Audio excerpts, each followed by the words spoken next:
L'Association médicale d'assistance des personnes âgées, AMAPA en sigle, exige la création du ministère des personnes de troisième âge pour assurer leur prise en charge spécifique conformément à la Constitution dans son article 49. C'est ce qu'a circonscrit la tenue de la réunion stratégique ce dimanche 10 mars 2024 dans la salle de conférence de l'hôpital Saint-Joseph de Limité à Kinshasa, au cours de laquelle le plan d'action opérationnel d'AMAPA pour l'année 2024 a été validé. Cette réunion s'est tenue en présence des coordonnateurs des provinces. Ce plan d'action est décliné en 3 axes, conformément au plan national de développement sanitaire, notamment sur la couverture, les piliers et la gouvernance de l'AMAPA.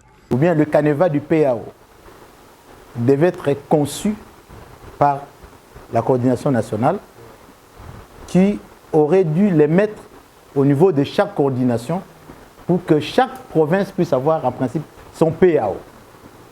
En principe.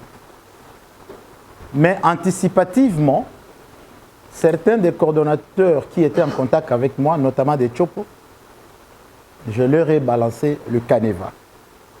Donc tout ce qui est ici, mais sans contenu.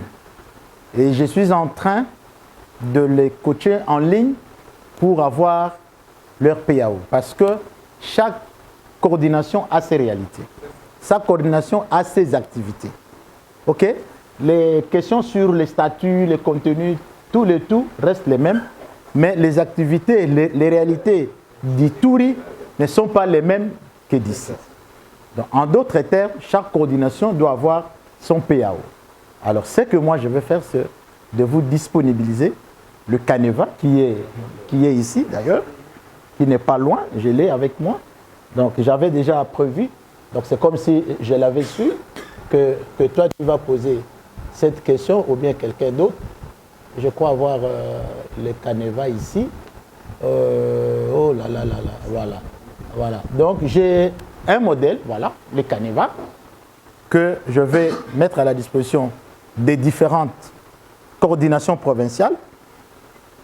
Je vais les coacher en ligne pour que chacun puisse faire, tant soit peu selon des réalités de sa province, pour que nous puissions travailler. Parce que vous, sur place en Ituri, vous avez des partenaires qui sont ciblés. Peut-être que vous avez des problèmes à gauche ou à droite. Et celui de Kasaï a aussi des réalités. Mais s'il a son canevas comme ça, il peut déjà savoir telle donnée, je vais loger à tel niveau, à tel niveau. En tout cas, merci pour cette question. Merci. Merci beaucoup, c'est un pouvoir acclamer. Oui, mon frère. En fait, moi, j'allais revenir sur les problèmes d'adhésion. Est-ce que vous n'avez pas bien précisé? Comme là, peut-être que j'ai l'argent, je peux m'adhérer ici. Mais si, en sortant d'ici, on ne sait pas... C'est en voyant les expériences et beaucoup du boostage du cordon Gabriel, il a annoncé, il a dit qu'il doit occuper le poste du coordonnateur national de la RDC. Nous vous l'annonçons dans les jours à venir, nous allons vous inviter pour vous lire la notification officielle qui tient lieu à cette charge de responsabilité du gouverneur de l'Espagne. Vous-même, vous en êtes témoin. Je pense que Moutouaboti a été. Et pour les provinces, il a été déjà dit dans l'île de Réunion, les provinces vont se référer au modèle de la carte que la RDC, disons Kinshasa, a conçue. Nous allons nous référer à ces modèles. La province va commander les cartes à Kinshasa et Kinshasa va envoyer les colis dans les provinces.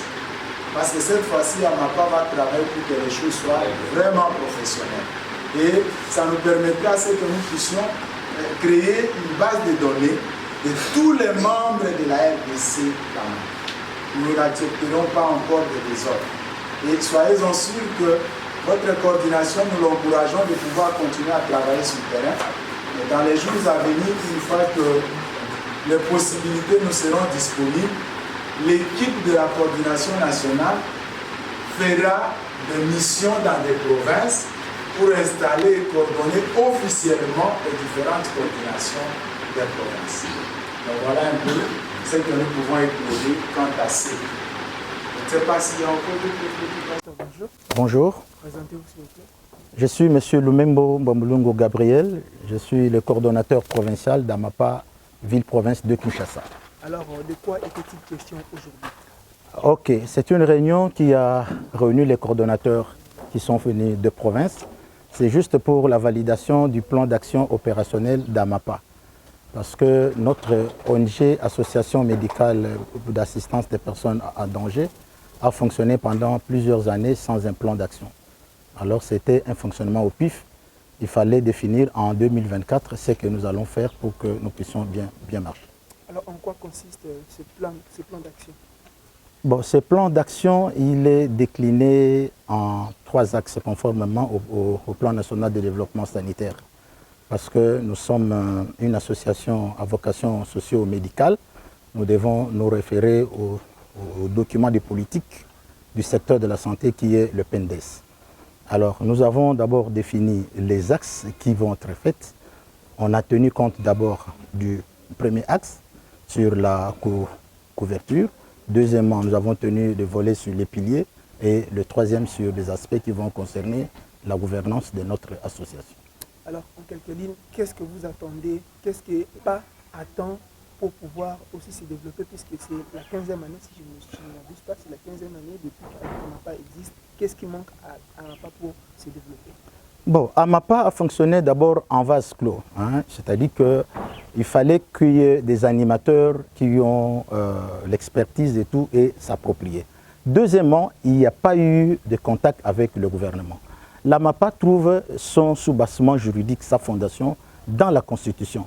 L'article 49 de la Constitution de la République démocratique du Congo dit que la personne du 3e âge et la personne vivant avec handicap ont droit à des mesures de protection spécifiques. Ça, c'est la Constitution. Alors, si vous voyez cette Constitution-là, aujourd'hui, les personnes de 3e âge sont quasiment abandonnées. Ils vivent de façon isolée. Ils subissent des maltraitances. Ce que l'État devrait faire, il ne le fait pas. Maintenant, nous sommes une ASBEL, un bras séculier de l'État. Nous nous sommes appropriés de cet ASBEL pour faire le plaidoyer auprès du gouvernement. Il faudrait que le gouvernement prenne ses responsabilités pour que la personne âgée puisse avoir ces mesures de protection spécifiques. C'est comme ça que cet ASBEL est venu réfléchir de ce qu'il faut faire pour que nous puissions aller vers l'État, pour que nous puissions sauver cette situation. En perspective d'ailleurs, il faudrait que le gouvernement puisse créer le ministère de vulnérables.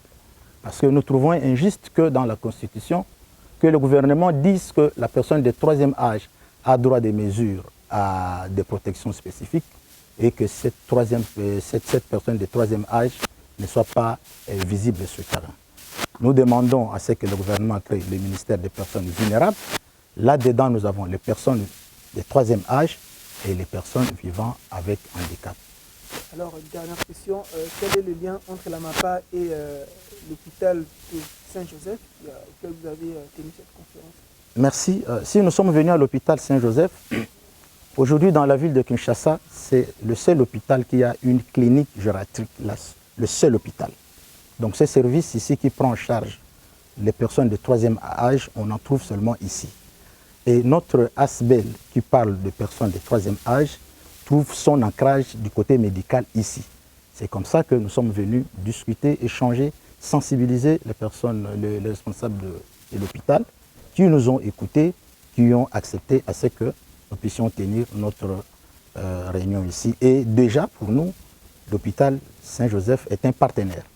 C'est un partenaire pour nous. Alors, dernière question pour vraiment clôturer. Vous avez parlé de la création d'un ministère, mais il y a déjà un ministère de personnes vivant avec handicap. Est-ce que vous vous sentez un peu lésé par rapport à la gestion?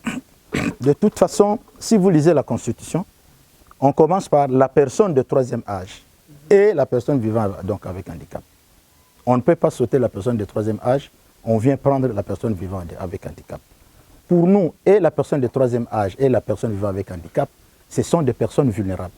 Ce qu'il faut créer, c'est le ministère des personnes vulnérables, où là-dedans nous aurons et les personnes vivant avec handicap et les personnes de 3e âge. Mais oubliez les personnes de 3e âge, nous ne sommes pas d'accord pour ça. Donc nous sommes là pour défendre les intérêts des 3e âge dans les milieux socio-professionnels où nous sommes, que ce soit à la présidence, à la primature, au gouvernement, dans des écoles, dans des églises, dans nos familles, dans nos quartiers, nous avons des personnes de troisième âge. Dans nos familles, nous avons des personnes de troisième âge.